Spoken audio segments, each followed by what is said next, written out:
Ya baik, yang sudah menyiapkan pertanyaan silakan kertasnya bisa diberikan kepada teman-teman teras dakwah, nanti akan diantar ke depan.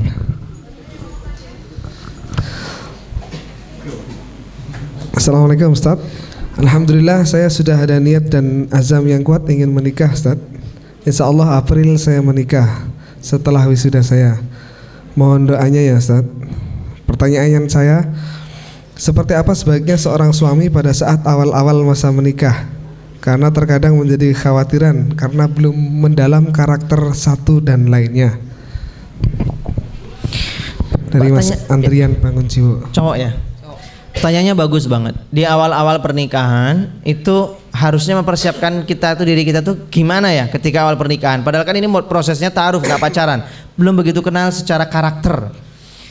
Tapi alhamdulillah kalau ta'aruf tuh insya Allah mudah-mudahan jujur ya. Kalau pacaran kan banyak dusta dan bohongnya. Taib. Nah, bagaimana nih karakternya? Percayalah ya teman-teman, pegang resep saya ini, insya Allah Anda sukses.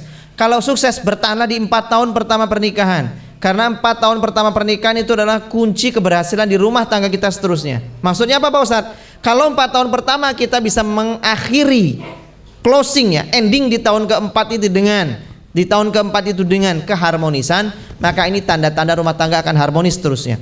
Tapi kalau di tahun keempat endingnya masih sering cekcok, di tahun itu masih sering cekcok terus, ini tanda-tanda akan banyak masalah rumah tangga dia. Terus resepnya bagaimana Pak Ustadz? Melalui 4 tahun pertama ini Pak Ustadz, laluilah dengan sabar, itu dia.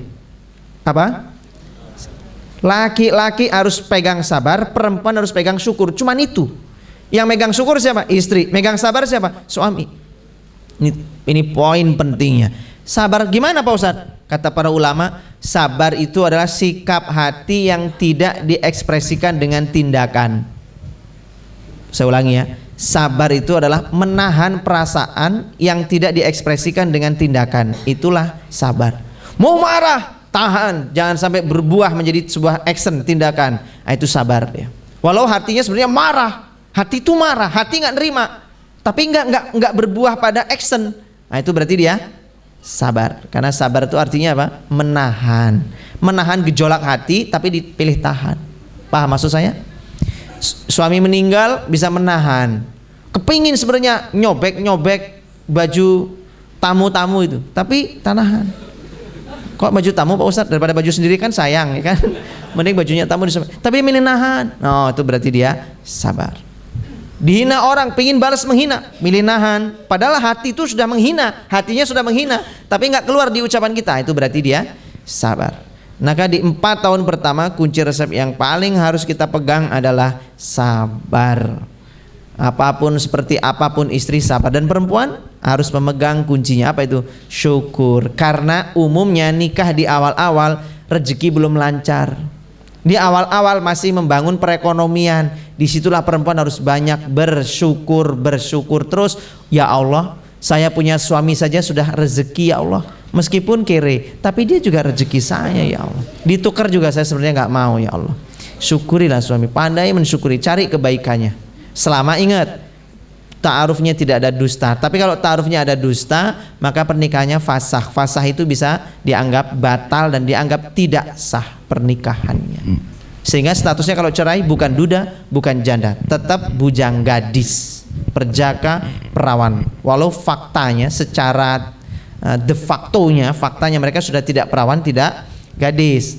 Tetapi secara de jure, secara hukum, baik hukum agama bil khusus ya, hukum agama, statusnya mereka ini tetap statusnya dianggap perjaka dan perawan. Itu gara-gara ada dusta ketika ta'aruf.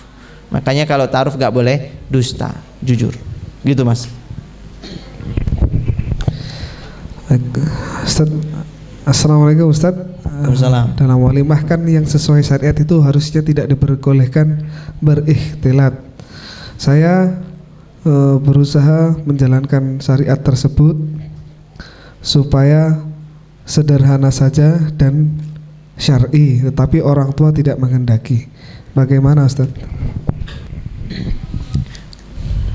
Kita itu hanya ditugaskan untuk berdakwah, bukan untuk merubah. Laisa 'alaika hudahum walakinnallaha yahdi may yasha. Di Al-Baqarah ayat 272. Posisinya di Al-Quran itu di ayat posisi sebelah kanan atau sebelah kiri. Nah itu aja. Silahkan Anda cari. Karena adanya cuma kanan dan kiri. Bukan kewajiban kalian memberikan hidayah, memberikan petunjuk, tetapi akulah yang berikan petunjuk. Wa ala rasul ilal balagh. Dan kami mengutus Rasul tidak lain tidak bukan balighu, tabligh, cuman menyampaikan saja, bukan untuk mengubah. Maka Rasul tidak kuasa memberi hidayah, bahkan pamannya pun tak bisa diberikan hidayah, karena memang bukan tugas kita memberikan hidayah. Kita hanya menegakkan amar ma'ruf nahi. Nah, jadi kalau ada orang tua kok ternyata pernikahannya dibuat ikhtilaf, asal kita sudah berjuang, sudah sampaikan ke panitia dan sebagainya, tetap mereka maunya begitu, ya sudah, kita tidak mendapatkan beban tanggungan dosa.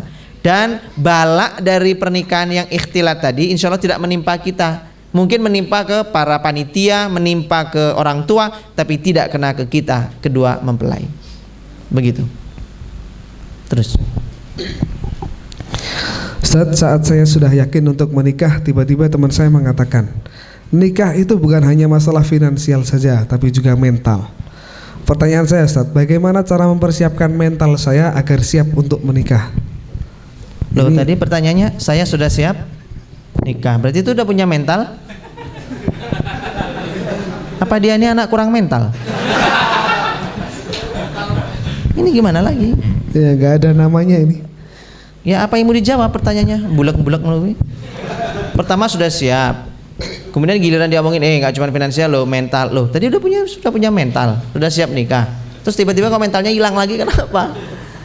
Ya, jadi supaya membuat kita itu merasa mantap menjalankan pernikahan, mantap melangkah menikah, mantap itu kan yang saya bilang siap itu kan setidak-tidaknya satu, siap secara finansial, dua siap secara ilmu, tiga siap secara kemampuan kita sendiri.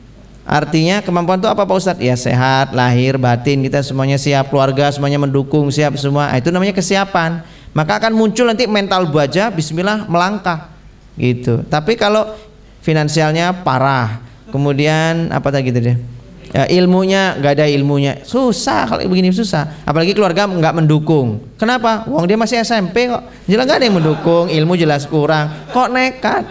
Ih jalannya kentir. Nggak bisa lah. Gitu ya. Udah Mas.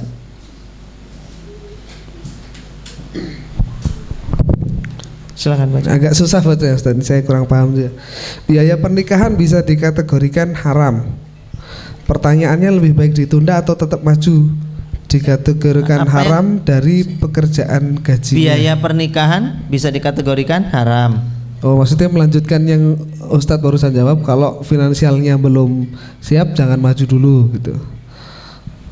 Bukan gitu. Ini mungkin biaya pernikahan bisa Maksudnya, dikategorikan haram.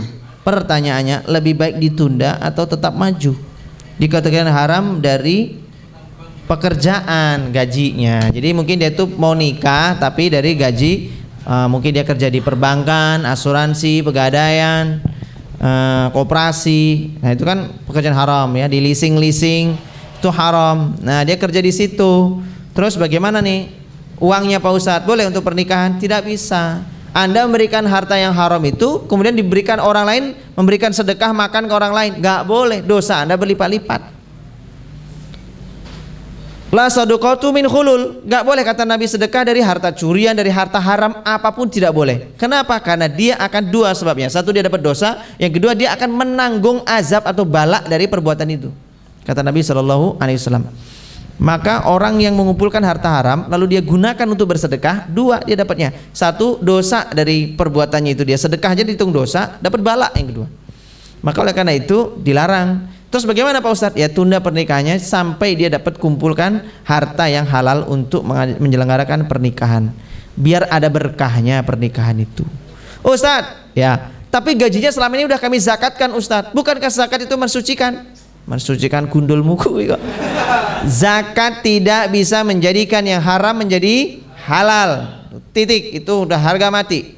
Tidak bisa. Semua yang haram ya haram, tidak bisa menjadi halal gara-gara zakat. Terus katanya mensucikan bagaimana Pak Ustadz? Zakat itu mensucikan dari harta yang syubhat, yang kita sampai bingung, kita nggak ngerti, mungkin kecampur dan sebagainya. Nah karena kecampur dan sebagainya itulah zakat bisa mensucikan. Contohnya Pak Ustadz, PNS harusnya masuk jam 8, pegawai harusnya masuk jam 8, dia terlambat setengah jam.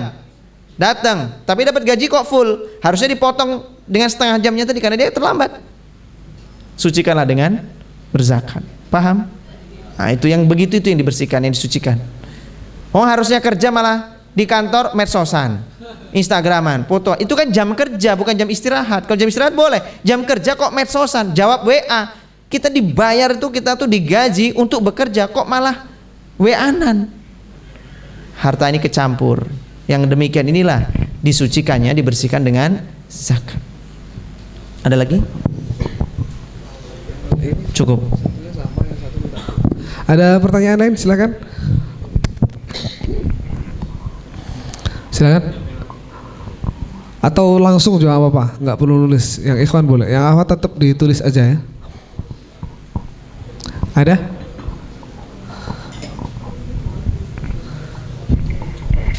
Atau yang akhwat ada? Mau bertanya langsung? Cukup ya? Nggak ada. Terakhir dari saya. Terakhir di pertemuan ini, bukan saya mau mati. Belum, saya belum 4, jadi belum pingin mati. Ya semakin banyak menolong kan, saya makanya kan saya udah bilang tuh ya, kalau ada orang nyinyir ngatain teman-teman, kalau misalnya mau poligami, terus ada yang protes, ini saya nasihat buat teman-teman ya. Kalau ada yang protes, ngapain sih poligami? Ngapain sih poligami? Kayak nggak ada sunnah yang lain aja. Kan ada sunnah duha, sunnah tahajud, ada sunnah puasa, sunnah sedekah. Kok sunnahnya kalau laki-laki itu poligami aja? Ya jawab saja dengan sabar. Kita bilang, itulah kami tidak sehebat kalian yang ahli tahajud. Kalian tuh ahli duha, kalian bisa ahli sedekah, kami nggak bisa. Kami bisanya poligami. Paham? Kami tak sehebat kalian yang bisa ahli duha sampai benar-benar nggak kelewat, ahli tahajud nggak kelewat. Kan gitu ya, ahli sedekah luar biasa. Kami belum bisa seperti itu. Yang bisa kami lakukan poligami. Karena apa? Karena kata Nabi sallallahu alaihi wasallam, as-sa'i 'alal armalah. Orang yang menghidupi janda-janda yang lemah, wal masakin, dan termasuk menghidupi orang-orang miskin, kata Nabi, kal mujahid fi sabilillah. Seperti terhitung selama hidupnya seperti mujahid fi sabilillah. 2, seperti kalladzi saum an-nahar, seperti orang yang berpuasa di siang hari. Kemudian yang ketiga, seperti kalladzi yaqumul lail, seperti orang-orang yang sholat malam tak pernah putus. Jadi orang yang poligami niatnya untuk memuliakan janda yang lemah, maka pahalanya 3. Seumur hidup dia dicatat sebagai ahli jihad, ahli puasa, ahli tahajud. 1 amalan, 3-tiganya dapat. Paham? Efektif mana? Dengan menikahi janda otomatis jadi ahli jihad, ahli puasa, ahli tahajud. Cara cepat, cara cerdas. Gitu. Taib, ini ada doa. Tadi saya mau ngasih pesan terakhir kok ya. Sebelum kita tutup ini ada doa, permintaan doa ini. Ya. Suami istri hendaklah bisa menjadi support, jadi pendukung terbaik. Ini pesan saya. Suami istri sama mendukung. Istri mendukung suami, suami mendukung istri. Mendukung dalam apa Pak Ustadz? Dukung dalam ketaatan. Ini prinsip rumah tangga, harus bisa saling mendukung dalam ketaatan. Perhatikan, dukung dalam ketaatan. Kalau kemaksiatan jangan. Semaksiat-maksiat apapun suami, istri jangan mendukung. Lihat bagaimana Siti Asiyah binti Muzahim. Siapa itu? Istrinya Fir'aun. Bertahan dalam keistiqomahannya sampai mati oleh suaminya sendiri, Fir'aun. Ya kan, dibunuh sendiri oleh Fir'aun. Karena apa? Bertahan dalam keislamannya, bertahan dalam tauhidnya. Ya, setelah dia mendengar ada ruh seorang yang penata rias itu, Masitah, yang anaknya 2 dibunuh, disembelih. Masing-masing anaknya ketika ruhnya dicabut menyampaikan kepada ibunya, wahai ibu, bersabarlah dalam keislamanmu, karena sesungguhnya aku telah melihat balasan surga. Anak kedua disembelih, Padahal Masitah ini dia disiksa gara-gara berislam itu, dia dimasukkan ke dalam kandang ular. Anak yang kedua disembelih, maka anak yang kedua berkata, "Wahai ibu, bersabarlah karena Allah telah menjanjikan surga untukmu. Kami tunggu di surga wahai ibu." Maka Masitah pun tetap bertahan dalam ketauhidannya. Ketika dia disembelih, ruhnya berkata kepada Asiyah binti Muzahim, istri Fir'aun, "Wahai Asiyah, sesungguhnya kami telah mendahuluimu masuk ke dalam surga. Kami telah melihat surga, merasakan wanginya surga. Kami berada di jalan yang benar." Maka dari situlah dapat hidayah, petunjuk. Itu ceritanya istri Fir'aun. Nah, dapat yang Mas Tony siapa? Penata rambut anaknya Fir'aun. Jadi penata rambut istana. Nah, kemudian dia berislam bertahan, tapi dia tidak berubah, tidak apa yang membantah suaminya, tidak. Tapi urusan tauhid dia tidak mau taat sama suaminya. Urusan yang lain dia tetap taat. Paham maksud saya? Sejahat-jahatnya suami, semaksiat-maksiatnya suami, kalau dia maksiat urusannya dengan Allah, istri tetap taat statusnya sebagai istri dengan suami. Jangan sampai suami ahli maksiat dengan Allah, lalu istri menjadi nujus, istri menjadi pembangkang, nggak boleh. Istri tetap harus taat dalam urusan muamalah, tapi urusan tauhid, urusan amal soleh, kalau diperintahkan maksiat maka jangan turuti.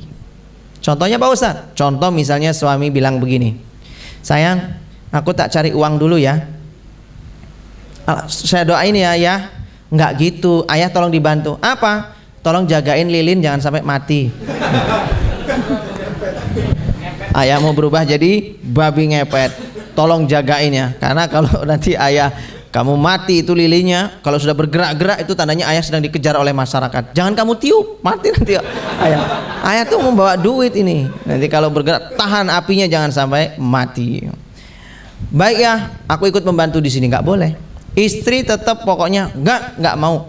Dasar istri durhaka, terserah pokoknya aku nggak mau, itu dosa, nggak boleh.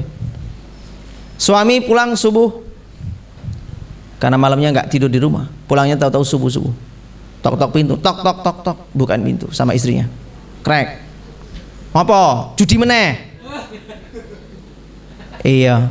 Astagfirullahaladzim Pak. Tapi Bapak menang. Alhamdulillah. Nggak boleh. Ya wes nek menang mlebu. Menang piro Pak? Mau menang, mau kalah, tidak ada tawar menawar. Paham? Support itu dalam kebaikan. Lihat bagaimana cerita Rasul dan Bunda Khadijah yang betul-betul ya Allah luar biasa. Mudah-mudahan kita bisa mengamalkan bagaimana kisah Rasul dan Khadijah yang begitu romantisnya. Sampai ketika Bunda Khadijah sakaratul maut menjelang wafatnya, dia katakan kepada Rasulullah, "Wahai suamiku Rasulullah." Nangis dia. "Ya Khadijah, kenapa kau nangis? Bersabarlah dengan sakitmu, gak usah nangis, gembiralah karena Allah telah mengabarkan kepadaku lewat malaikat Jibril. Bahkan malaikat Jibril dan Allah pun menyampaikan salam kepadamu bahwa Allah telah menyiapkan sebuah rumah indah di surga, terbuat dari emas dan perak, dari emas perak yang di dalamnya tidak ada kebisingan dan tidak ada kelelahan." Dalam kitab Rahikul Maktum wa Bahazu Syafiur Rahman Al-Mubarak Furi menceritakan kisah ini. Lalu lihat bagaimana ketika kata si Bunda Khadijah, "Wahai suamiku, aku menangis bukan karena aku hendak berpisah darimu. Terus aku menangis karena aku sudah nggak punya harta lagi yang aku bisa berikan untukmu. Hartaku sudah habis. Andaikan aku masih punya harta lagi, niscaya akan aku berikan lagi untuk dakwah Islam ini." Masya Allah. "Aku bersedih karena aku sudah tidak punya apa-apa lagi, padahal aku masih berharap masih punya harta yang bisa aku berikan. Wahai suamiku Nabi Allah," kata Bunda Khadijah, "andaikan," ini kan kondisi masih di Mekah tahun ke-10, "andaikan saja engkau terusir dari negeri ini dan engkau harus hijrah pergi ke luaran sana, dan engkau harus menyeberangi lautan, engkau membutuhkan perahu dan engkau tak punya bahan untuk membuat perahu itu, maka galilah kuburku nanti, ambil tulang-tulangku, jadikan itu sebagai perahu." Masya Allah. Sampai dia pun mengatakan seperti itu Bunda Khadijah.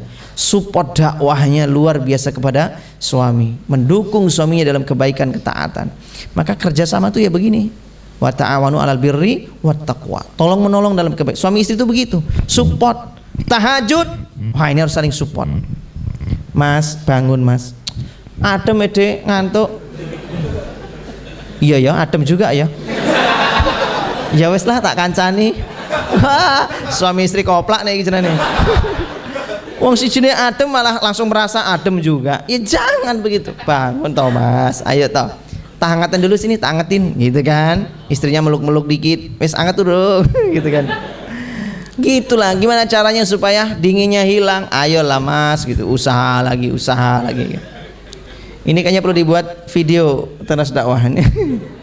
Video posternya bagus ini ya, bangunin tahajud ini. Nah, itulah kira-kira. Oke, suami istri support dalam ketaatan, tapi jangan ya, jangan tolong pemerannya itu laki-laki tapi tangan doang akhwat lagi tangan. Nah, itu dia. Jadi intinya support lah, suami istri harus saling support dalam ketaatan, kebaikan, iman. Karena apa? Nikah itu masih tujuannya adalah apa? Tujuan pernikahan itu adalah mengumpulkan bekal secara cepat, ringkas, mudah supaya sampai ke kedudukan surga yang telah Allah janjikan ke kita. Jomblo itu kan mengumpulkan pahalanya susah. Betul. Apa gitu tambah mengeluh kesah, entek pahala nih, tambah berkeluh kesah. Makanya nikah itu cara cepat untuk mengumpulkan pahala sebanyak-banyaknya. Ngelihat senyum, ngelihat pasangannya senyum, dia senyum, sudah hitung pahala. Teko, lenggah, mijet-mijet, wis pahala. Ngampleng tapi sayang pahala. Iya, ngampleng tapi sayang. Ah, kowe iki lho pahala. Masa ditendang Ustaz? Tapi tendangan sayang. Itu semuanya pahala loh, bener loh. Semuanya pahala. Nah, makanya jomblo itu bingung mijeti sapa, betina sing dipijeti guling, kan stres dia. Enggak ada pahalanya itu. Nah, makanya fokus kita tuh ke surga. Taib. Ustaz, pertama-tama saya mau minta doa untuk sepupu saya yang bernama Ilham Yumaida yang saat ini tengah dirawat di ICU. Semoga segera diberikan kesembuhan. Amin. Yang kedua, saya mau tanya Ustaz, kalau membaca surat Yasin dengan tujuan ingin menyembuhkan, apakah boleh Pak Ustaz? Ini pertanyaannya sama. Pertama saya baca dulu tentang masalah Yasin. Dalam hadis Nabi SAW, Iqra'u suratu Yasin inda kulli mautikum. Bacalah surat Yasin ketika inda, menyertai mautikum, kematian di antara kalian, kamu, kum. Maka artinya apa? Bacalah surat Yasin itu yang benar waktunya adalah ketika orang sakaratul maut, ketika orang masih koma, ketika orang sakit parah, datang bacakan Yasin. Jangan keluarga marah-marah. Kita datang nengok orang sakit, ibunya temen, ternyata sakit parah, kita datang langsung baca surat Yasin. Jangan yang punya rumah, ini kalau yang punya rumah awam yang mesti bilang, lu kok Yasin, hurung mati kok di Yasin. Lu tidak, emang sunnahnya malah baca surat Yasin. Itu untuk mempertegas kalau Allah berkehendak kebaikan, sisa umurnya ada kebaikan, segera sehat. Kalau Allah berkehendak ada keburukan nanti setelahnya, maka segera wafat supaya tidak berbuah pada keburukan. Surat Yasin sebagai penegas. Maka baca surat Yasin ketika seperti itu. Saya berkali-kali sama kembaran saya Mas Adi diminta ke rumah sakit, ada jamaah yang sakit. Ya udah saya datang, kita baca Yasin. Pulang-pulang dikabari, Ustadz, Bapak Ibu meninggal. Gitu. Saya jadi takut juga nih. Setiap nengok saya tinggal meninggal. Habis saya Yasin meninggal. Oh, berarti emang Allah itu berkehendaknya begitu yang terbaik. Sekarang nggak pernah dipanggil orang lagi ya. Setiap yang kita tengok meninggal. Ya alhamdulillah, nggak repot kita. Iyalah, daripada di rumah sakit lama-lama ya kan, nanti malah biayanya habis. Maka bacanya Yasin itu ketika sakit nggak masalah, ketika dia sakit supaya dia ada kejelasan, sembuh, kalau enggak ya segera wafat, selesai urusan. Lalu kita doakan ini ya untuk sepupu saya yang bernama Ilham Yumaida. Juga tadi ada sahabat tadi ya, seorang mu'alaf, termasuk sahabat teras dakwah, mu'alaf, ibunya ini non muslim ya. Oh, kita doanya kita pisah kalau itu. Kita doa ini dulu ya kepada Ilham Yumaida. Ini laki apa perempuan kira-kira? Laki-laki ya. Udahlah kita anggap dia ikhwat gitu aja. Enggak ikhwan, enggak akhwat ini. Ilham Yumaida. Mudah-mudahan dia laki-laki, mudah-mudahan. Ya kita baca Al-Fatihah untuk beliau ya. Sebagaimana Imam Ibnu Taimiyah membolehkan mengirim Al-Fatihah. Imam Ibnu Taimiyah membolehkan mengirim Al-Fatihah. Alasannya apa? Kalau saya baca Al-Fatihah, pahalanya kira-kira buat siapa? Buat saya kan? Saya baca Al-Fatihah, pahalanya buat siapa? Buat saya, kata Imam Ibnu Taimiyah. Buat saya kan? Ya, kalau udah punya saya berarti bebas dong, mau saya kasih ke siapa-siapa, sudah punya saya. Nah, itu pendapat beliau. Sehingga beliau membolehkan mengirim Al-Fatihah. Kita mengambil pendapat ini, kita membacakan Al-Fatihah untuk saudara kita Ilham Yumaidah. Al-Aidina Al-Fatihah. A'udzubillahi minasyaitonirrajim. Bismillahirrahmanirrahim. Alhamdulillahirabbil alamin. Arrahmanirrahim. Maliki yaumiddin. Iyyaka na'budu wa iyyaka nasta'in. Ihdinas siratal mustaqim. Siratal ladzina an'amta 'alaihim ghairil maghdubi 'alaihim waladdallin. Amin. Allahumma rabbanas athibil ba'sa ishfi anta syafi la shifaa illa shifaa'uk. Shifa' la yughadiru saqama. Amin ya rabbal alamin. Alhamdulillah. Yang kedua, kita doakan tadi sahabat dari Teras Dakwah, ada yang ibunya masih non muslim. Sekarang ini sedang terkena penyakit kanker, sedang dirawat dan dalam kondisi masih non muslim. Khawatir sahabat kita yang mualaf ini, beliau belum berislam, kena penyakitnya lalu meninggal dunia dalam kondisi kafir. Maka kita sama-sama berdoa mudah-mudahan si ibundanya ini mendapatkan petunjuk hidayah oleh Allah Subhanahu wa taala. A'udzubillahi minasyaitonirrajim. Bismillahirrahmanirrahim. Alhamdulillahirabbil alamin. Assalatu wassalamu ala asrafil anbiya'i wal mursalin wa ala alihi washabbihi ajma'in. Allahumma ighfir lil mu'minin wal mu'minat wal muslimin wal muslimat al ahya'i minhum wal amwat innaka as-sami'un qaribun mujibud da'wat ya qadil hajat. Rabbana la tuzigh qulubana ba'da idh hadaitana wa hab lana min ladunka rahmah innaka antal wahhab. Ya Allah ya Rabb, berikanlah kepada kami semua petunjuk hidayah-Mu ya Allah ya Rabb. Jangan Kau sesatkan kami setelah Kau berikan petunjuk hidayah ini. Rabb, kepada ibunda saudara kami, sahabat kami Teras Dakwah ya Allah, yang saat ini sedang sakit ya Allah, dan dalam kondisi non muslim ya Allah, dalam kondisi sedang kafir ya Allah, kufur kepadamu ya Allah, tidak beriman kepadamu ya Allah, maka kami mohon kepada Engkau ya Rabb, berikan petunjuk hidayah-Mu kepadanya ya Allah, berikan petunjuk hidayah-Mu ya Allah, wafat dalam keadaan dia sebagai seorang muslim ya Allah. Rabbana atina fid dunya hasanah wa fil akhirati hasanah wa qina adzabannar. Wassallallahu ala sayyidina Muhammad wa ala ali sayyidina Muhammad. Subhana rabbika rabbil izzati amma yasifun wa salamun alal mursalin alhamdulillahi rabbil alamin. Kalau doa ampunan jelas tidak boleh ya. Kita tidak boleh mendoakan orang kafir ampunan karena memang itu dilarang dalam Islam. Gitu Mas Lukman, cukup. Terima kasih atas kehadiran teman-teman semua. Saya kembalikan ke bawah acara. Assalamualaikum warahmatullahi wabarakatuh. Waalaikumsalam warahmatullahi wabarakatuh. Alhamdulillahirabbil alamin. Jazakumullah khairan katsir pada Ustaz Awan. Alhamdulillah malam hari ini kita dapat ilmu banyak, persiapan bagaimana nanti ketika menikah ataupun yang sudah menikah menghadapi badai rumah tangga supaya enggak baper. Insyaallah bermanfaat untuk kita semuanya. Baik, kita tutup kajian pada malam hari ini. Sebelum ditutup, saya selaku pembawa acara mohon maaf bila banyak salah. Kita tutup dengan hamdalah dan doa kifaratul majlis. Wassalamualaikum warahmatullahi wabarakatuh.